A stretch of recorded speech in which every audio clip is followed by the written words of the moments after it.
Oke, jadi aku mau cerita di sini tentang kalau misalnya orang tuh kan ada yang dia tuh ngerengek gitu, tapi kita nggak tahu maksud dari ngerengek itu apa. Tapi kebanyakan orang tuh kan nggak suka ya kalau misalnya ada orang ngerengek ke dia gitu.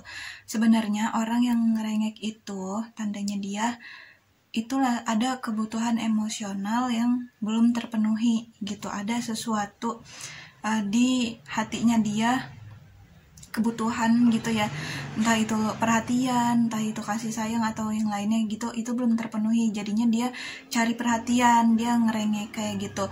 Nah, kenapa orang bisa ngerengek juga, itu tandanya adalah ketika dia lagi merasa nggak berdaya, dia tuh lagi nggak baik-baik aja sebenarnya gitu, dia lagi nggak berdaya, dia lagi merasa lemah, makanya dia ngerengek gitu. Ngerengek kan sama aja, itu kayak memohon gitu loh. Kalau misalnya kita ke Allah gitu kan, itu tuh memohon gitu kan. Tapi kalau misalnya ke sesama manusia itu kan ngerengek kayak gitu. Nah tapi makanya kalau misalnya ada orang yang ngerengek kayak gitu, udah dia kan kebutuhan emosionalnya tuh lagi belum tercukupi gitu ya, belum terpenuhi, udah gitu ditambah dimarah-marahin gitu, gimana rasanya gitu kan. Ketika misalnya ada orang lagi keadaan lemah gitu, lagi nggak berdaya, terus dia malah diomelin gitu, malah ditambahin masalah gitu. Jadi kan maksudnya kayak kasihan gitu loh, maksudnya kayak coba dipikir lagi, maksudnya kan sekarang udah tahu nih kenapa penyebab seseorang itu bisa merengek kayak gitu kan, karena ada sesuatu kebutuhan yang belum terpenuhi, dan ada juga yang dia tuh lagi merasa lemah, dia tuh lagi merasa nggak baik-baik aja, dia lagi merasa dia tuh butuh support system gitu. Jadi yang perlu diperhatiin ketika misalnya ada orang ngerengek nih, misalnya ada seseorang ngerengek, itu ya justru dia lagi butuh diperhatikan gitu loh. Maksudnya dia tuh butuh untuk ya cukup kita dengerin aja dia mau apa, atau enggak kita kasih pengertian gitu, kita kasih pengertian kayak gimana baiknya, gimana solusinya kayak gitu loh.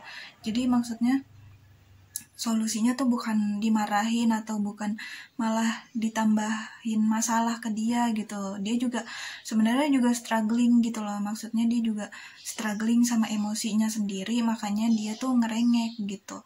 Nah jadi kalau misalnya ada ketemu nih misalnya sama orang yang lagi ngerengek gitu, ya kita cukup liatin aja gitu, maksudnya dia tuh reaksinya kayak gimana. Terus juga kalau misalnya dia butuh pengertian sih sebenarnya, ya dikasih pengertian gitu.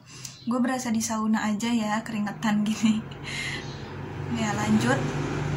Jadi kalau misalnya ada orang ngerengek gitu ya kan, dia itu sebenarnya lagi bermasalah juga, maksudnya dia juga lagi berusaha gitu loh keluar dari kondisi tersebut gitu. Dia juga nggak bisa ngendaliin emosinya pada saat itu, dia juga lagi merasa lemah, merasa nggak berdaya gitu. Jadi dia sebenarnya dengan begitu dia tuh lagi minta kayak pertolongan gitu loh. Dia minta bantuan ke orang yang menurut dia lebih kuat, lebih bisa, lebih mampu gitu. Nah makanya ketika ada seseorang yang ngerengek gitu ke kita gitu, itu tandanya dia tuh kayak butuh gitu loh, butuh seseorang yang bisa mengerti dia gitu loh. Sebenarnya dia tuh percaya kalau kita tuh lebih kuat daripada dia, makanya dia tuh mintanya ke kita, ngerengeknya ke kita gitu. Jadi udah tahu ya sekarang kalau misalnya ada orang yang ngerengek gitu, itu tandanya dia tuh ada kebutuhan emosional yang belum terpenuhi, dan dia tuh di saat itu lagi merasa lemah, lagi merasa nggak berdaya gitu. Jadi beda ya orang ngerengek sama orang manja gitu, sama orang ya gitu. Jadi bedanya ya gitu. Kalau misalnya ngerengek gitu kayak minta gitu kan, minta sesuatu gitu, itu atau enggak apa ya, kayak misalnya dia pokoknya ngerengek tau lah ya gitu. Nah itu tuh tandanya ya seperti itu, mengartikan seperti itu gitu.